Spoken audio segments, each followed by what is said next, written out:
ജീവിലോകത്തെ മിമിക്രിക്കാരെ പറ്റിയൊക്കെ നമ്മൾ മുൻപ് പരിചയപ്പെട്ടിട്ടുണ്ടല്ലേ. എന്നാൽ ജന്തുലോകത്തെ ഒരു അഭിനയ കുലപതിയെയാണ് ഇന്ന് നാം പരിചയപ്പെടുക. പറഞ്ഞു വരുന്നത് കിൽഡിയറിനെ പറ്റി തന്നെ.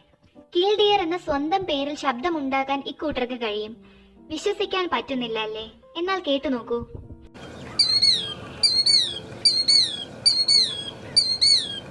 മറ്റു പക്ഷികളിൽ നിന്നും വ്യത്യസ്തരായി ചരൽ, പാറകൾ, പാർക്കിംഗ് ഏരിയ പോലെ തുറസായ പ്രദേശങ്ങളിൽ ഇവർ കൂടുകൂട്ടുന്നു.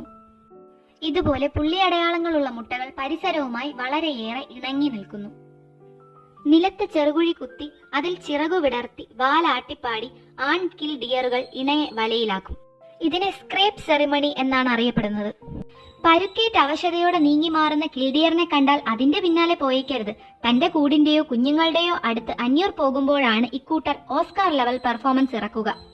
ചിറകൊടിഞ്ഞതായി അഭിനയിച്ച് തന്റെ പിന്നിലേക്ക് ശത്രുക്കളുടെ ശ്രദ്ധ തിരിച്ചുവിട്ട് കുഞ്ഞുങ്ങളെ സേഫ് ആക്കാനുള്ള ടെക്നിക്കാണിത്.